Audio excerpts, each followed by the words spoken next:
আসসালামু আলাইকুম। আমি এখন মশলার উন্নত জাত ও প্রযুক্তি সম্প্রসারণ প্রকল্পের আওতায় একটি প্রদর্শনীতে এসেছি। এটা মূলত হলুদ চাষ। দেখতে পাচ্ছেন যে আম বাগানের মধ্যে হলুদ চাষ করা হচ্ছে।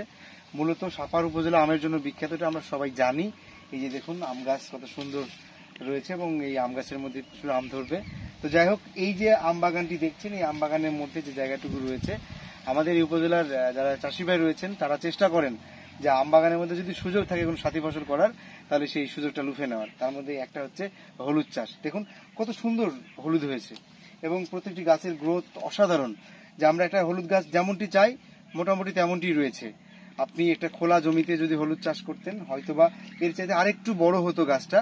একটা আম বাগানের মধ্যে সাথী ফসল হিসেবে আমি বলবো এটা অসাধারণ একটা হলুদ। এবং আগামী হয়তোবা পৌষ বা মাঘ মাসের দিকে হলুদের গাছগুলো শুকিয়ে যাবে।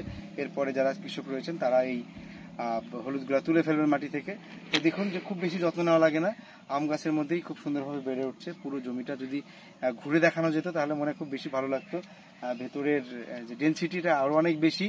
আমি ভেতরের দিকে যাচ্ছি না, জাস্ট এই প্রদর্শনী দেখতে আসছিলাম, ভাবলাম যেটা তুলে ধরা উচিত। আমরা যদি চাই বা আমরা যদি চেষ্টা করি তাহলে এরকম ফসল আমি আমার জমিতেও করতে পারি, আমি আমার বাড়িতেও করতে পারি, আমার বাড়ির ছাদে হতে পারে, বস্তার মধ্যে এরকম হলুদ চাইলেই চাষ করতে পারি।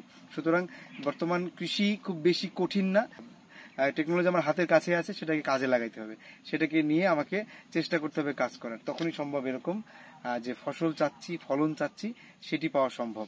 তো সবার কাছে অনুরোধ থাকলো, আপনার যদি কৃষিকাজ করতে গিয়ে কোনো পরামর্শের প্রয়োজন হয় তাহলে আপনি আপনার নিকটতম উপজেলা কৃষি অফিসে যোগাযোগ করুন, অথবা আপনি আপনার ব্লকে বা ইউনিয়নে যে উপসহকারী কৃষি অফিসার রয়েছে তাদের সাথে কথা বলুন, তাদের সাথে পরামর্শ করুন, পরামর্শ নিয়ে খুব সুন্দরভাবে কৃষিকাজ করার চেষ্টা করুন। আপনাদের অনুপ্রেরণা আমাদের স্বপ্ন পূরণ অঙ্গীকার।